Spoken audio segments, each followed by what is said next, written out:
What lies in the depths of an ancient body of water? What Scottish beast still sparks heated debates to this day? What would you do if you saw a long neck water giant? Today we test the believability of the Loch Ness Monster.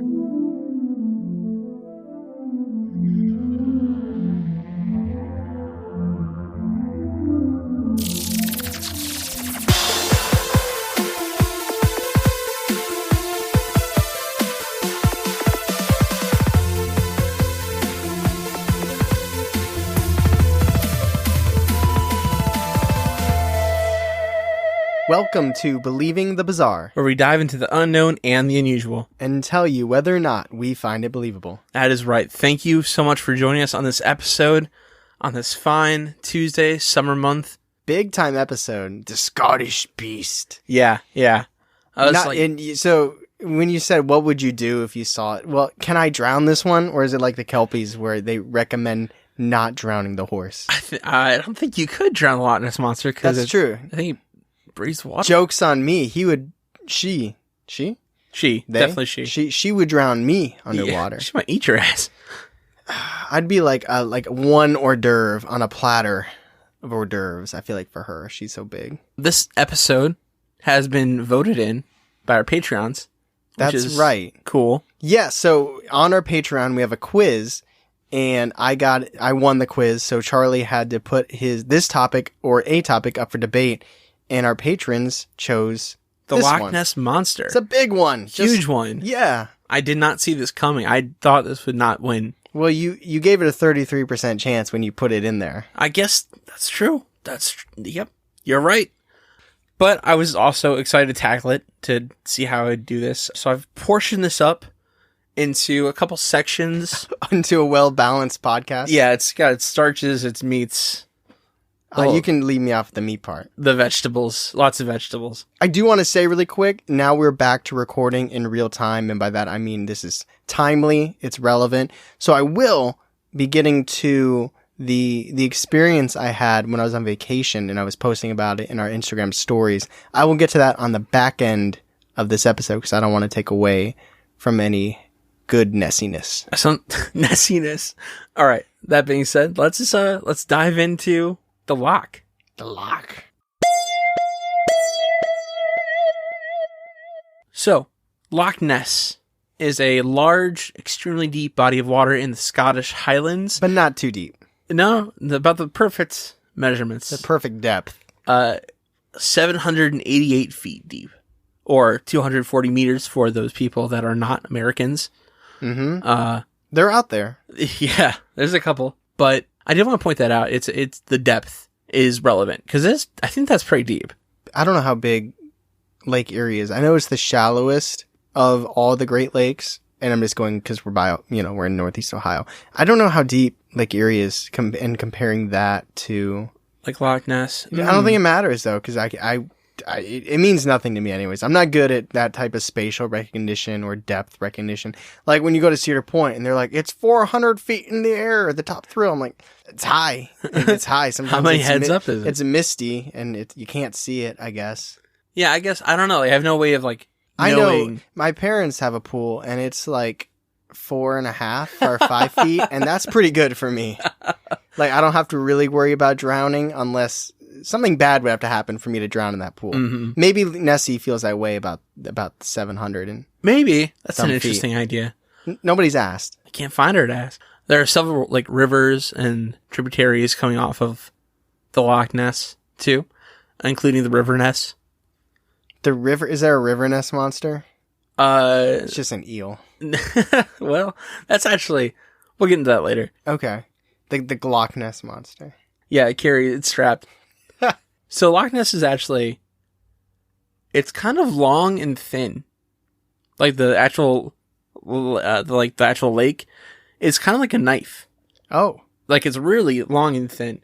Not what I envisioned at all. No, I imagine like a circle or an oval. Yeah.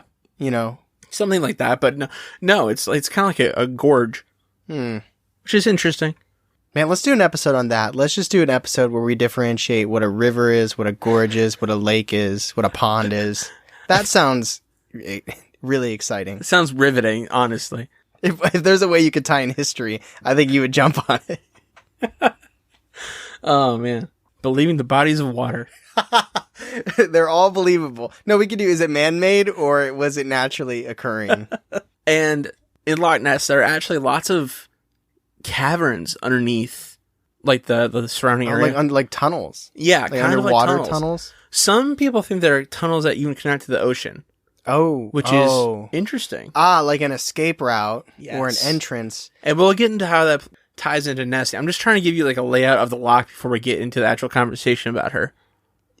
Underwater tunnels that end up leading up somewhere where you can breathe blows my mind. Me too. Have you ever seen those movies where it's like Journey to the Center of the World? Yes. And then they go underground and then they somehow come up and there's like a sky and stuff and different climate. Yeah. Like, how does that even work? I know. Yeah, that's insane. Like, how come the water doesn't fill up there? This can't even be a tangent because I can't speak on it. It's just mind blowing. So, really quick, there is a house that sits on Loch Ness. It's called the Bullskin House. This was owned by Aleister Crowley and Jimmy Page, the guitarist from Led Zeppelin. But Aleister Crowley is a very interesting occult figure from the past. He was also known as the most evil man alive ever. Really? Yeah. He actually did many occult kind of rituals in this house. Some people think that's what's kind of turned this place that was already a place in Scottish folklore into this portal. That seems like a completely different thing. You know what I mean? It's like when two random happenstance things just happen to coincidentally be taking place at the same time. Yes, it does. Because I don't see how Nessie would be related to the ritual stuff, but that doesn't mean, like, they're not, like, they could both coexist separately. It's just ironic that, you know. Well, it depends if you think Nessie is spiritual or a physical being. I, in my life, have never considered her to be spiritual. I've never really thought it would be possible for her to be physical. Just you never thought she could be physical? Yeah, I always She's thought it'd be a been spiritual thing Just to a me. big old ghost whale dinosaur thing. Or like a spirit of the lake. The spirit of the lake. That's kind of what I always thought. But we'll get more into that later. So maybe if Aleister Crowley, in his years that lived there from 1899 to 1913, maybe he opened this rift, and that's why more people are starting to point out things they've seen in the loch. More so, people have been seeing other things other than Nessie. Kelpies. Oh, Kelpies are known to be over Loch Ness. interesting. He's like doing all this ritual stuff. He's trying to get like Satan out, and then this huge whale thing is like, "Hey, what's going on?" So now that's kind of like the setting. We got like the table set for the actual meal The forks, of Loch Ness. the Monster. salad knife. You don't have to need a salad knife. A knife, the salad fork, the other fork, The soup spoon. soup spoon. 5-course meal here, Loch Ness. You did say it was gonna be a well-balanced episode. I did indeed. So I just want to say that I saw Monster Quest about the Loch Ness Monster, and this guy, he's an older man. He's an older man describing his experience when he saw the Loch Ness Monster in the 70s. This Like guy, 1870s or 1770s. I think he was like 50 in the 70s. His name was Robert Rhyme, and he's got like 80 something patents on sonar technology. On sonar technology? Yeah. Wow. And he is still into the Loch Ness Monster. In 2005, he did a sonar sweep of the bottom of Loch Ness. Oh, this is exactly where I was going to go with this. Oh, you know what I'm talking about? I know, but this is what I was going to ask. So I'm glad you're answering it without me asking. Okay, he did a sonar sweep of the bottom of Loch Ness, and he claims he found the remains of something that might have been the Loch Ness Monster. And that was in 2005. There might be an explanation for that if there are multiples, right? Because people are still seeing this thing. Yeah. So people, this kind of feels like aliens to me. Like, I think it was the last episode where I was saying, like, how come in the earlier decades there were all these experiences, and now what's the most recent Nessie sighting? Oh man, I know there's one from 2016. Really? I have a whole article in here. We can look at that, but there's a bunch of recent ones. I saw that fake one at that lake that I posted in our Instagram stories, which was pretty cool. That when you were talking about the sonar, obviously I don't think that was as much about sound. But did you hear about the bloop? You know what I'm talking about? Yes, I do. It's called blooper. They caught that like really really loud noise and they had no idea what it was. I think they said it was like in the middle of the ocean. Mm-hmm. Probably was just a tectonic plate. I think everything's just tectonic plates now. Could be an iceberg or something. Yeah, it's like, wait, global warming. So I just wanted to point that out for Monster Quest. That guy is really invested. He's been doing a lot of research. And he's old. I think that was... He's also very wealthy because of all his patents. So her legacy. Nessie was first seen or documented about in the 6th century, the year 569, by an Irish missionary who claimed to be attacked. St. Columbia. He was in the River Ness, and he claimed to be attacked by Nessie, basically. And then some people say he defeated it. Some people said he ran away, but... He defeated it with, what, his bare hands? Yeah, I don't know. A sword. I don't know. He dated her and broke her heart, and that's how we know it was a girl. I like that. In Scottish folklore, she's been around just in... Oh, she's been around. She's been around just in like, people talking about her. Just like, okay. There's a giant thing in the lake, you know. Giant thing in the lake. That's like a newspaper headline. Giant thing in the lake. Newspaper spins like Spider-Man. You're all about it. Giant monster whale thing. So, what do people think Nessie actually is? So I have 3 theories about what Nessie actually is. Okay. 1, Nessie is a dinosaur. That's the one I always kind of bought into. Like, if I were to believe this to be true, I think... And I haven't heard the other 2 yet. I'm assuming you're going to go spiritual for one. But this is the one that made sense to me. It was just kind of like that species of dinosaur that just didn't go extinct. Yeah. And that's weird. Is it? I think it's strange. Before I list them out, let's talk about the dinosaur. So some people claim that the Loch Ness Monster is a descendant of the plesiosaurus, which is a dinosaur. It's got like 4 flaps. It's kind of cute. But if it's a dinosaur... Are you hitting on Nessie? Absolutely. Christopher Columbus or whatever his name is, you're not going to be happy about that. I know, right? But yeah, that's what people say that she kind of looks like. Has anybody actually seen her bottom, though? Like full body? I feel like this is just inappropriate. But I feel like what I've seen is always like the humps and her head or just her like long neck. Almost like a brachiosaurus. Obviously, that's not what's underneath. But under what circumstances, unless she's doing tricks out there like Shamu, do you see the entire thing?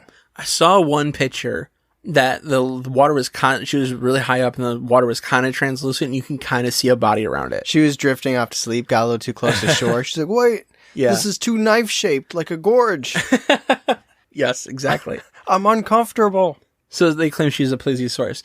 So either a small clan of these kinds of dinosaurs got trapped in the loch as it was being formed, or they use these tunnels that go out to the ocean.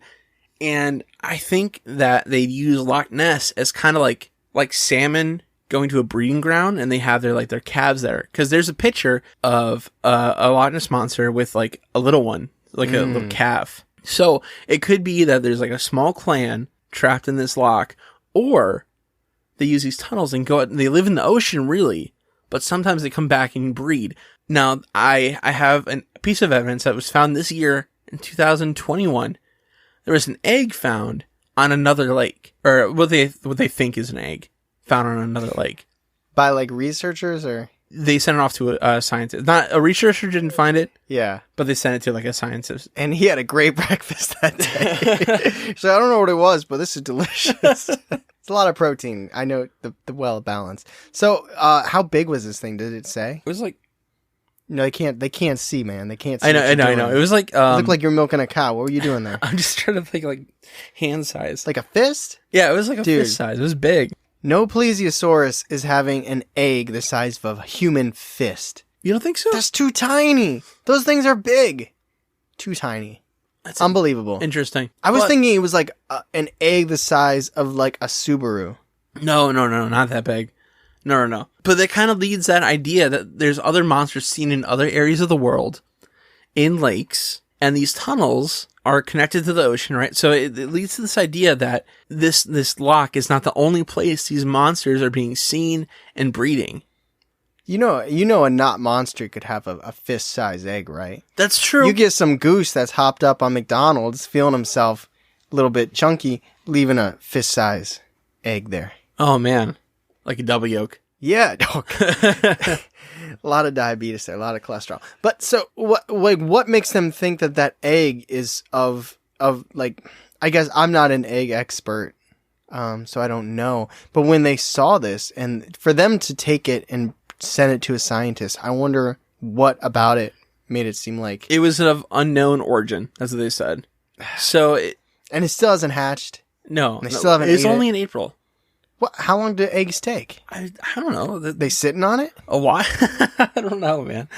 I don't know if incubation is the right way to do it. Maybe it would be like, I don't know, like fish eggs that kind of just leave them in the pouch, you know? Yeah, I wonder if they should have left it there and just kind of kept an eye on it.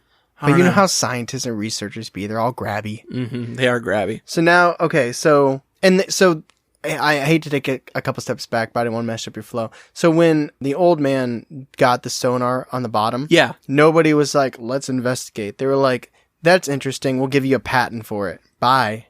Like, did anybody try to see if that was like the thing that he found on the bottom? Mm-hmm. The Monster Quest, they sent down like little. Oh, really? Yeah. And what did they discern?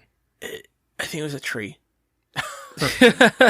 Oh, wow. Not to be really anticlimactic. Yeah, it was a tree. Yeah. They gave him a patent for the tree. They said, go to bed. Take some pills, go to bed. So yeah, that's the dinosaur theory. Those are the only way it makes sense to me that Nessie could be a dinosaur and still be alive. Because it couldn't be one creature from the 6th century to now. Yeah, well, no. Because dinosaurs are millions and millions of years ago. And for it to be without breeding, I know some tortoises live a long time and parrots and stuff, but not. So yeah, I think that's, but there's a buy-in to it if you believe that they're leaving through the tunnels. It's like why would they come back? That seems a little weird, but there are animals that choose certain spots to breed. Right. So like, just like salmon, they go from the ocean to fresh water to breed. Yeah. And some sea turtles have like certain spots and penguins and stuff. So I can see that one. Yeah. So let's move on to the next one. What I always considered Nessie a spirit. I always thought Nessie was kind of like a spirit watching over the loch. I don't think I mentioned this. I mentioned this earlier. The house where Aleister Crowley practices rituals and Jimmy Page burned down twice. One in 2015, one in 2019. That's interesting. Isn't that? Yeah. I wonder why. I don't know. I didn't see the cause. Like burned down and completely rebuilt, I wonder? Or if it was just kind of like semi... Really bad damaged, it said. So really badly damaged. Had to buy new curtains. So Nessie as a spirit. Yeah. It's an interesting theory to me. So like I mentioned before, right? Kelpies have been around the loch forever. Kelpies have been reported in the forests and the rivers in the area, and also the loch itself. I think you need to draw me a map, because we're talking about the loch, we're talking about the highlands and all this stuff. Like, it's just all this, it's basically the Shire to me. Like, I have no footing, no grounding, no bearings in this. I feel like I need you to draw me a map. I could show you on Google Maps if you want. You just want me to hand draw it? Yes. It's not going to be good. With shading and detail and Kelpies. Nessie is a spirit. So like, Kelpies are all around. And I think, so the idea that Nessie is a spirit is kind of like this like guardian creature of the loch. Making sure there's no like those plastic parts that used to, like the soda cans that you see a turtles. Yes, choking. Exactly. Yeah. And okay, so maybe Crowley's rituals open this portal wider because Nessie really started to gain traction in the 30s. The ritual is just the Green New Deal. No litter lock. And from that, it was able to be seen more often because it was coming and going in an easier way. And that would explain why there's only one Loch Ness Monster. It doesn't have to reproduce. It doesn't have to... Okay, because it's not of this... Yeah, it's just one kind of eternal kind of being. That's like the scary... Like, if you think... You know how the scary movies, there's always like the first 5 minutes, the lead-in is what they call it, where like something scary happens and then it goes to the day and you figure out what the character is. But there's always normally a death. It's like somebody's just walking along the loch with a candy bar and then they take the wrapper and they throw it in the water. And then kind of like the T-Rex, you just see the water like start getting disturbed. And then the Loch Ness Monster just comes up and starts punching the dude in the face. Like, there's no littering in my loch. With its flippers. I'm the spirit of this water. Yes, I like that idea. But that's the idea of Nessie as a spirit, just this thing that was able to take advantage of this portal with all this magic around it anyway. Do you think it's the portal though? Or do you think because the portal, what year did the person live in the house and do the ritual stuff? 1899 to 1913. Well, isn't that 1300 years before its first appearance though? I'm saying it was able to do it before that. It was just harder. And then after these rituals occurred, it was easier. And that's why it was started to pick up traction in the late 1900s. Okay. Or, I'm sorry, early 1900s. Or maybe gave it more energy or power. Yeah, or exactly. Like that. Yeah. So, but do you think it was just naturally the guardian of that loch? I do, yeah. I think it was already there naturally. Do you think all water has a spirit? Most lochs in the Highlands have some association with spirits, mostly kelpies. Do you think my parents' pool has a spirit? Because if it does, it hates insects because there's always dead insects in that pool unless it's offering. I think that's man-made, so okay. No, probably. So this is number 3. Is it aliens? No, it's not aliens. There's no aliens in this episode? Mm-mm. The third is the most scientific explanation. I'll probably buy it then. Do you remember in the quiz we talked about the fish that is most abundant to the Loch Ness? We did. Do you remember what it is? Eels. Eels. Yeah, this is... If you go to our Patreon, there's a quiz on this episode. Yes. One of the most abundant fish in Loch Ness are eels. In 2018, they did a DNA test of the lake, and they found... It was 100% that bitch. It's too easy. They found a lot of eel DNA. Yeah. Yeah. There was no catfish, there's no sturgeon, because those fish are not native to that lake. Well, I'll just give away the quiz now. I guess if you already give the answer, it doesn't really matter. That's true. I'm just saying. But So wait, what did they test? The DNA of the lake. Like, things that lived in the lake. They also couldn't find any shark DNA, like no sharks that can live in the freshwater too. Tiger shark? No. Which was the B? Big shark? Bully sharks. They take your lunch money. Bala sharks? Bull sharks. Bull. Yeah, they couldn't find any shark DNA, no plesiosaurus DNA. Yeah, I used to have a bala shark, and because it was a bala, I named it Big Smoke. Shout out GTA San Andreas. But back to the sharks. There was no sharks. Yeah, no sharks. So, my point being here, so maybe the Loch Ness Monster is a giant eel. Yeah. Like a big eel. Like a big eel. And they said, the scientists that did this DNA test, there's no reason why this DNA that is linked to an eel couldn't be giant. Yeah, I have a hard time, and I don't know the structure of a big eel, but when you see it like raising its head out of the water, can an eel do that? Yes. I believe it can, especially if it's giant. Yeah, I guess that's just a little bit of it, but yeah, that's science explanation for the giant eel, Loch Ness Monster. But maybe it's some kind of eel that's evolved to look more like a plesiosaur. It could still have that DNA of an eel, but have more of the characteristics of this plesiosaur type. Yeah, or 4, it's just eels and people mistake it from a distance as a big old beast. That could be it too. Has anybody found a huge eel that kind of fits with what they're talking about? Like a body of one? Mm-hmm. No. Okay. No. So I've got some eyewitness testimony here. Yes. This first one is from the best source, Reddit.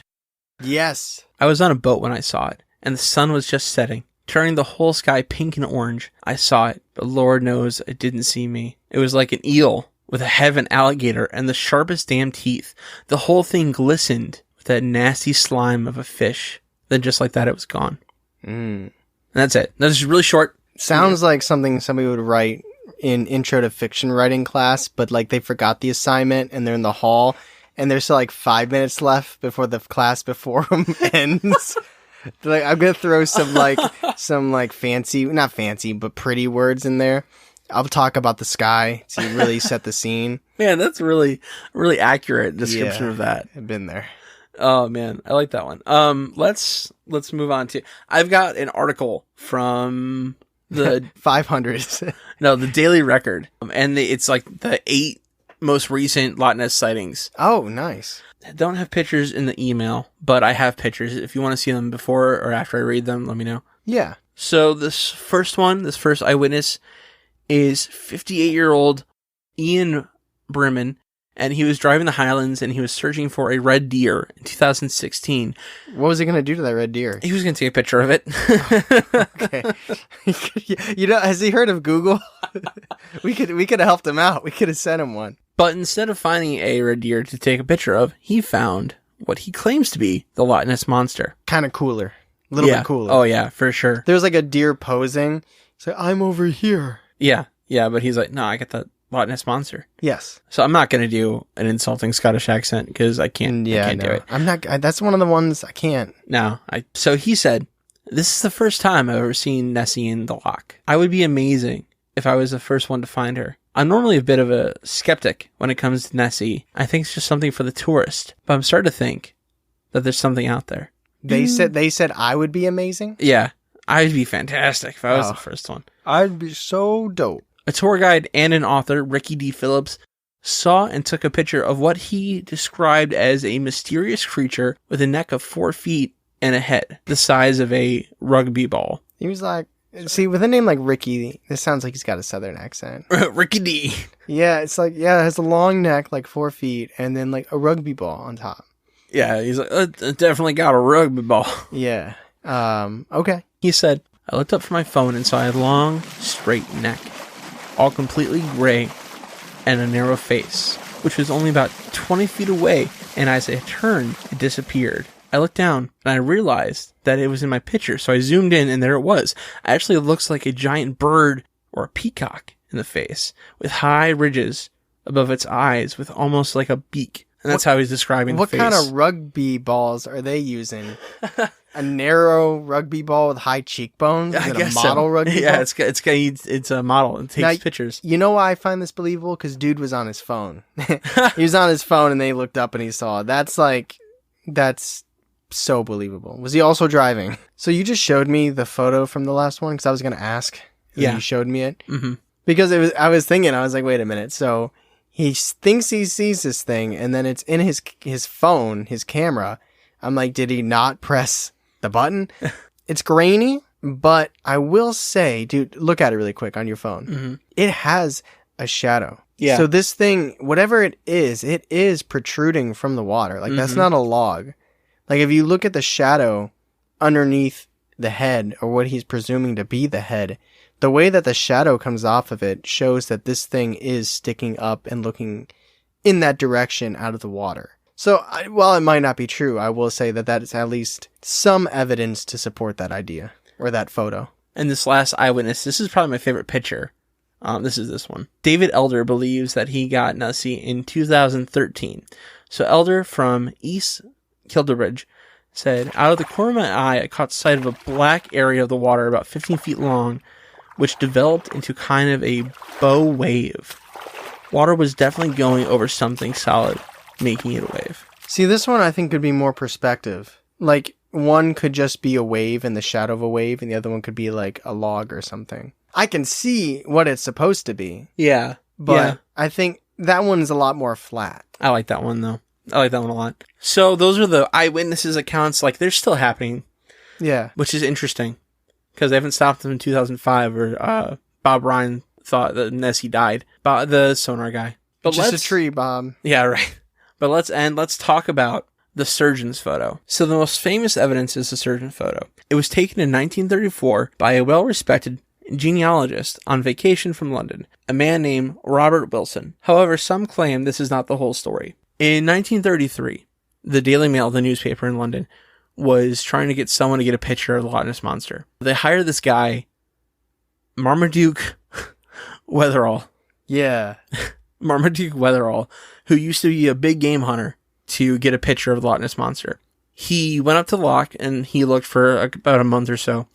And eventually he found a footprint of something. And he took a cast of it and sent it to the Smithsonian. Mm-hmm. Do you know the story? No, okay. No, I'm intrigued. I'm just trying to imagine me in my life telling my friends and family, posting a Facebook status, hey, going to search for the Loch Ness Monster for the next month. Don't try and reach out to me. Be very busy. Well, like I said, he was a big game hunter, and he used a hippopotamus foot that was an ashtray to make his cast. And the Smithsonian said they figured shit out with it all. Oh, so it was clearly a fake. Yes. And the idea behind the surgeon's photo is that Weatherall got his stepson to make this device. A toy submarine attached with a dinosaur's head to float, so it looks like there's something sticking out of the water. And he took a picture of it near the shores. And the reason it's the surgeon's photo is because he got this guy, Robert Wilson, to play along because he quote-unquote likes practical jokes, which I think is kind of flimsy personally. But that's the idea behind the whole surgeon's photo, is that this guy Weatherall was taking his revenge on making this practical joke. Right. His stepson, Christopher Sperling, came out a couple years ago, well, many years at this point, and said that it was a fake because he was the one that made it. Interesting. So you're pretty confident in the fact that the most famous photo is a fake. Yeah, I am. That's a bummer. It is. It really is. Or it's real and that guy is just pissed that he didn't find it, so he's trying to discredit it. That's another theory. I don't know if I believe that theory. I just, Yeah, but so that's the story behind the surgeon's photo. The There's most a lot of famous egos. one. A lot of egos in big game hunting. Yeah, money's on the line with the Daily Mail too. So I don't know. I don't think I buy it, but Now, well, on day 28, and you got a family to feed, that hippopotamus leg starts looking real good. yeah. Well, we did see some other really interesting pictures Yeah. from recently. But anyway, that's the Loch Ness Monster in a nutshell. Would you like to discuss? Let's do it. So, Tyler, do you think the Loch Ness Monster is a dinosaur, a spirit, or an eel? Or fake, right? Or fake? Ha. How are we doing this believability scale, by the way? So if you think the beast is alive somehow through science, through genetics, through a past dinosaur or magic, then you think it's believable. But if you don't think there's any way it could exist, it's unbelievable. I got you. I don't buy, and I know this is your favorite, I don't buy the spirit thing. Maybe I didn't have... For you, obviously, this must have been something that just made sense from the get-go, because you thought that was the case before you even researched it. For me, I always thought it was just like an ancient dinosaur beast that just somehow survived over the years and is still around. So that's the one that I'm latching onto the most. The eel one I could see, and maybe it was another creature that had, that mated with an eel and then it created this thing. Or what they're seeing are just multiple eels. The eel theory I think holds weight, but I think it holds weight if I were to believe this to be fake. I don't know if I believe there's this huge eel that is the Loch Ness Monster, but I think if you are talking about how abundant eels are in the area and you think people in the right state of mind, or maybe the wrong state of mind, mistake it as the Loch Ness Monster, as something bigger than it is, that I would lean into. But I'm not going to worry about that right now because we're talking about specifically Loch Ness Monster, whether or not it's real.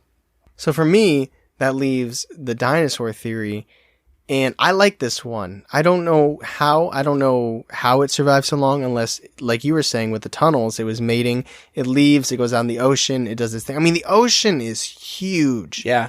Like, space is hard to conceptualize, but even here on our home turf, Mother Earth, I like that. Even here, like oceans, how deep they are, how much is out there. Like, I don't know if it's true or not, but people put percentages out there, and it's so minuscule of what we've actually searched of our own oceans. You know what I mean? I've heard it's like 20%. Yeah, like upper teens in percentages. That's a lot. There could be a lot out there, a lot down there. So, is it that hard? Don't have the frame of reference that there were dinosaurs, this asteroid came, and then just this one dinosaur happened to sneak by. This could have been something that was completely unaffected, living at the depths of the ocean, that is just, there's not many of them. They're rare. They don't come up that often. and they just happen to somehow have some type of kinship or some reason to keep going back to this area. And maybe they haven't been there. I mean, they could have been spotted there one time, never went back, but it got notoriety from that. You know what I mean? Like, they might not still be going back there. They might be extinct now. But if I'm going to believe in this and I think and try and make sense of it, how it could be possible, I think it's an old dinosaur-like whale, fish, eel thing that went through the tunnels. How big were the tunnels? They must have been big enough. Yeah, they're big enough. Imagine it getting stuck. Like, what if you went... Gosh. Dude, imagine a submarine going down there to investigate, and you just see this skeleton, this huge skeleton in the tunnel. So obviously the skeleton could go through, but with its flesh, like knowing that this Loch Ness Monster was real and it died because it got stuck. That'd be so sad. Really, really sad. Actually heartbreaking.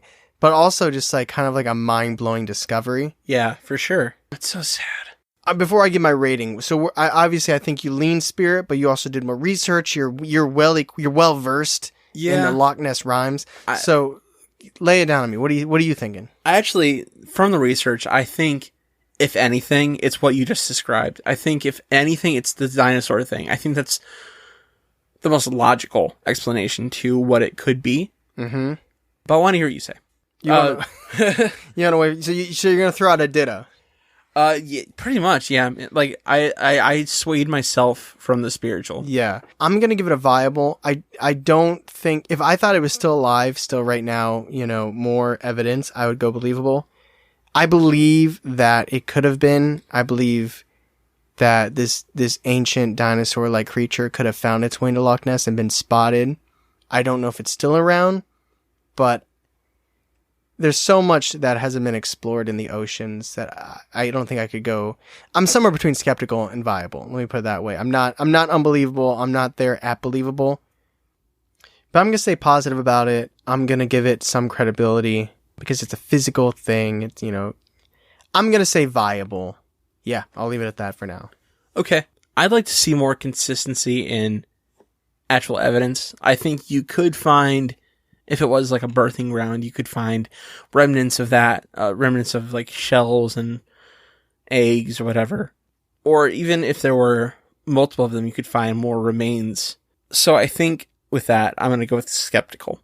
That's totally fair. And like I said, I'm not going believable because I don't know if necessarily it's around now. Or I'm just saying the possibility that at least one time some prehistoric dinosaur-like fish thing that was seen there, I can buy into that. So we got a viable, we got a skeptical Loch Ness Monster. Before we get to the thank yous and blah, blah, blah, blah, blah, blah, I want to talk about my experience because last week's episode was pre-recorded, so I didn't get a chance to talk about it. And I posted about it that night on our Instagram stories when it happened. So those of you that follow us on Instagram, you know what I'm talking about. And I called Charlie like immediately after it happened. So I was going for a walk on my vacation and I saw these blinking lights over the ocean. And I was just like, oh, there's a lot of planes. And that was that for that night. So then the next night, we were playing games. I think it was like Jackbox or Jack TV. Jackbox. Jack TV. We were playing Drawful. Love Drawful. We had it hooked up to the TV. Everybody can play. It's fun. It's not it's not super competitive. Good time. So we're done with the game. And it was like, I told Claire, I was like, hey, there were a lot of stars last night before we lock up and everything. Let's go. I want to go see if there's any stars out there. So we go outside and those blinking lights are over the ocean again. I'm like, oh, look, I told you about those planes. Here they are.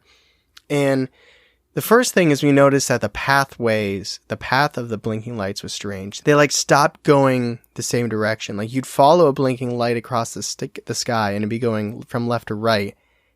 And then the next thing you know, it starts going right to left. So that was like one of the first strange things. And then they started lighting up really, really bright red, like super bright red. And it like went in like a circular motion. Like the first bright red light went around in like a circle and then it disappeared.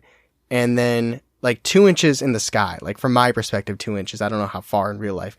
But from my perspective, 2 inches, there was another super, super bright red light, and then it faded out.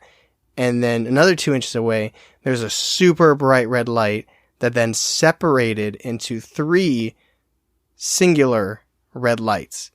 And that went out. And I just was there. I remember my mouth was literally hanging open because it was literally just like, let's walk outside, look at the stars. We were out there for like 5 minutes. So out of the whole day, the whole night, we just happened to go out there for the 5 minutes that this happened. And I was just like, what in the world? So I'm looking around. I got my phone out. Obviously, it doesn't happen again. I look around. There were fireworks way on one end of the island that we were at, but they were really small. They were white, and it wouldn't have got over where I was at in the ocean, and it was so far out. So the only logical explanation I have that is like, I was thinking drones maybe, but I don't know what on a drone. Okay, 2 logical things. 1, maybe a drone, but I don't know how it got that bright red light. 2, we did see like military jets during the day, and maybe those were flares. Maybe they were doing something with flares. But at the same time, I don't know how a military jet, I don't think they were the ones that were blinking like that, and I don't think that they would change direction. And somebody suggested that it was like those Starlink things that people were seeing on the Pacific Northwest. Yeah. But it wasn't like a perfect chain of lights. Like it wasn't like perfectly like one light space, one light space, one light space, one, and then in like a row. So I looked up that video, and it was cool, really cool, the Starlink, but it wasn't that. But it's crazy. You won't see the red lights, but if you go to YouTube and you search like Holden Beach, North Carolina UFOs, you can actually see the blinking lights that I saw, which is really cool. In the video, they don't light up. And I honestly, I think if you're just walking around, you see those lights, you just like, oh, they're planes. But that is what I saw that turned into the red lights, which is pretty cool. That is very neat. So no, I called you immediately. I was freaking out. It was just, and I did see the rocket launch, so I was already in that mindset of like seeing cool things in the sky, but I really was just like, let's just look at some stars. But when I saw it, like the circular motion is a red flag, and it's just, I don't know, even if it's a military or a drone, what could have made those super, super bright red lights in the sky? And the fact it's separated from one thing into 3. Yeah. That sounds kind of like, I'm imagining reading this story and I'm like, okay, there's some telling signs that lead to aliens, but I'm not saying it is, but I'm just saying it was crazy. And my literal mouth was like open. I was like, what did we just see in these 3 minutes we came outside? But I appreciate everybody who isn't getting engaged with that. A lot of people sent ideas. A lot of people thought military and government totally could be. But absolutely. I think it definitely could be government. Oh yeah. So I appreciate everybody's feedback on that. I wasn't doing it to try and like, this will get some Instagram engagement. I was literally like, not freaking out, but it's when you get so excited about something, and you can't keep it in. And Claire was like, I'm going to bed. That was cool, but I'm going to bed. And I called you, and I was like, I got to get this out there. And you guys are the perfect community to talk about it with. So I appreciate everybody getting back. But I'll let you get to your closing comments now. Okay. But yeah, that's a fun story that Tyler experienced. Thank you again for listening to the Loch Ness Monster episode. Not one of my favorite cryptids. I think it's just so tried. Done. It's everyone knows the Loch Ness Monster. It's the road most traveled. It's like the big 3: Sasquatch, Loch Ness Monster, and Mothman. Yeah, our Patreon pretty much put a gun to your head and said, "Yeah, they did." And well, I'm glad I did it because it came out really interesting. Through that word, I know it came out really good though. I liked exploring the options of what it could be. Yeah, Scottish folklore again. It was gonna be an episode one day or another. We got to get out of Scotland though. Yeah, I haven't seen this pattern. Like, man, you say it like we go there all the time. We got 2 episodes there. The Kelpies, now the Loch Ness Monster, and the Wraith. That's not in Scotland. That was Colorado. But still, it's a Scottish thing. I'm just like, it's Colorado. All right, maybe I'm stretching. But anyway, we talked about it. It was spoken about on that episode, so I could see how it's in the airwaves. But now Nessie has been explored. Yes, and hey, if you want to have control of upcoming topics and you want to vote on things and you want bonus content, head over to our Patreon. We had a couple of tiers, 3 to be exact. We have the Abducted, we have Bizarros, and we have the Dedicated tiers. So if you want some bonus content, you want to be able to have some control on the podcast and pick up some cool extra merch, head over to patreon.com, search Bleeding the Bizarre, and see if there's anything that you like. And we would appreciate it. And we're excited to keep putting out this bonus content. And if you're not, always going to have free episodes. Always. And if you like what you hear, first time you listen, that's great. Thank you for joining us. And if you don't mind, could you please leave a review and 5 stars? Yep, unless you listen on Spotify, then just keep listening on Spotify. Subscribe, but we appreciate you. But so thank you for listening. As always, I'm Tyler. And I'm Charlie. And catch us next week on Believing the Bizarre, a podcast as bizarre as you are.